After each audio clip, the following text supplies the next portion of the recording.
आरोप प्रत्यारोप कर देंगे। लेकिन आपने पूरी बात करी और बहुत अच्छी बात है। तीनों का एक बार फिर से गौरव जी, मनोजीत जी और राजीव जी का धन्यवाद कि उन्होंने बिल्कुल आपको टोका नहीं, तीनों टोकना चाहते थे। गौरव जी का तो विशेष तौर पर शायद वो तो बहुत रोकना चाह रहे होंगे। राजीव जी, ये बात सच है कि पिछले साल जब कोरोना से हम युद्ध लड़ रहे थे, हमारा देश जूझ रहा था, तो उसके बाद राज्यों ने ये मांग की कि साहब हमें अधिकार दिए जाएं, हमें अपने राज्य को अपने हिसाब से चलाने का अधिकार दिया जाए, हम लॉकडाउन लगाएंगे या नहीं लगाएंगे ये फैसला हमें करने दिया जाए। गौरव जी ने भी इसका उल्लेख किया अभी, और वो दिया गया है राज्यों को अधिकार, और राज्यों ने अपने हिसाब से वो किया।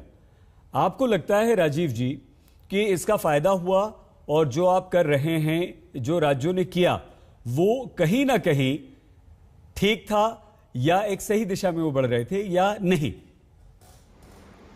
देखिए, मुझे ऐसा लगता है राज्यों को ये अधिकार होना चाहिए अपने अपने राज्य में, जिलों में जो डिस्ट्रिक्ट एडमिनिस्ट्रेशन है उसकी अनुशंसा के आधार पर किन जिलों में माइक्रो कंटेनमेंट जोन बनाए जाए, किस तरह के एहतियाती कदम कहाँ उठाए जाए, कहाँ पूरी तरह से लॉकडाउन आवश्यक है, कहीं आंशिक ढील दी जा सकती है। इन तरह के फैसलों को लेने का अधिकार राज्य सरकार को इसलिए होना चाहिए कि पुलिसिंग पूरी तरह से उसका क्षेत्राधिकार है और स्टेट सब्जेक्ट भी है।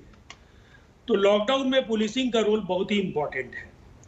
दूसरी तरफ मुझे ऐसा लगता है कि जो अंतरराज्यीय यातायात है वो खुले होने से सामानों की किल्लत नहीं होगी और लोगों को सब कुछ मिल सकेगा। बस करना यह है कि राज्यों की सीमाओं पर जिस तरह से एयरपोर्ट्स पर जिस तरह की सावधानियां बरती जाती है, कोविड पॉजिटिव का प्रमाण देखा जाना वहां आवश्यक होता है, उसी तरह से बॉर्डर्स पर भी सख्ती के साथ इसका पालन कराया जाए। हर राज्य को अपने राज्य की स्थितियों के अनुरूप इस तरह के डायरेक्टिव जारी करने पड़ते हैं जी। लेकिन बड़ा सवाल यह है कि राज्यों को अधिकार होगा तो निसंदेह इससे निपटने में राज्य ज्यादा बेहतर तरीके से कारगर भूमिका का निर्वहन करेंगे।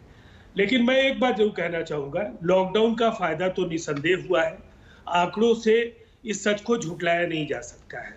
और लॉकडाउन एक कारगर कदम है, लोगों की आवाजाही कम होगी, लोग एक दूसरे से कम मिलेंगे, तो जो घनी आबादी के जो इलाके हैं वहां तो निश्चित तौर पर इससे काफी फर्क पड़ना है। और इसीलिए लॉकडाउन की प्रक्रिया कैसे उसका क्रियान्वयन हो, ये अलग अलग राज्य अपने तरीके से सोचें, लेकिन ये एक कारगर कदम है।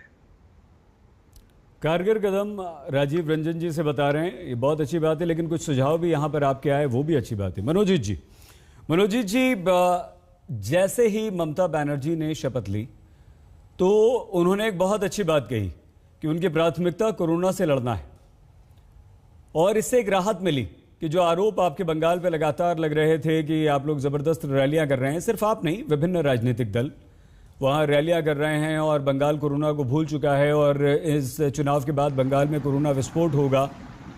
लेकिन ममता बनर्जी के शपथ ग्रहण के तत्पश्चात ये जो आश्वासन था उससे राहत मिली। आपको लगता है कि इससे कुछ फायदा हो रहा है मनोजीत जी?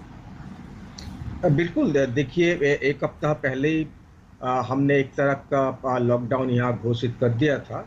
तब ममता जी शपथ नहीं लिए थे, लेकिन गवर्नमेंट की एक्टर गवर्नमेंट थी, वो एक तरह का लॉकडाउन हम यहाँ पर चल रही है।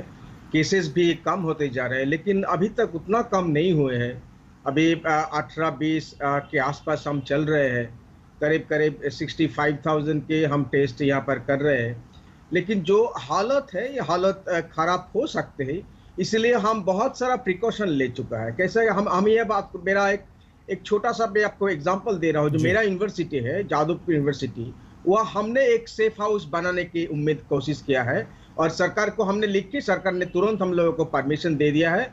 एक हॉस्टल को, बॉयज हॉस्टल को मैंने, जो एकदम कलकत्ता के बीच रास्ते में होते हैं, बॉयज हॉस्टल को हमने पूरा सरकार को दे दिया। इसी तरह बहुत सारा सेफ हाउस सरकार ने भी बनाया, सरकार प्राइवेट अस्पताल मिलके हमने बनाया है। क्योंकि आपको ये मालूम होना चाहिए, अस्पताल में लोगों को, हर लोगों को हम बेड अभी नहीं दे सकते, इसलिए सेफ हाउस बना रहे हैं। जिन लोगों को माइल्ड और मॉडरेट इन्फेक्शन है, उन लोगों को वहाँ पर इलाज, उन लोगों को वहाँ पर ट्रीटमेंट हो रही है। तो इस तरह का लगातार इनोवेटिव कोशिश हम जारी रखते हैं। और ये भी एक अच्छी बात मैं आपके साथ शेयर करना चाहता हूँ कि 23 डिस्ट्रिक्ट में से करीब करीब 5 या 6 में ज्यादातर केसेस नहीं है, 100-200 के आसपास से केसेस है। तो अगर उस जिले में पूरा लॉकडाउन होता तो प्रॉब्लम होता, इसलिए हम नहीं मानते हैं कि एकदम पूरा झट से हम लॉकडाउन कर सकते हैं। लेकिन कलकत्ता और आसपास के इलाका में जो हर बार होती है, यही कलकत्ता में सबसे ज्यादा 3000 4000 इस तरह से केसेस, और साउथ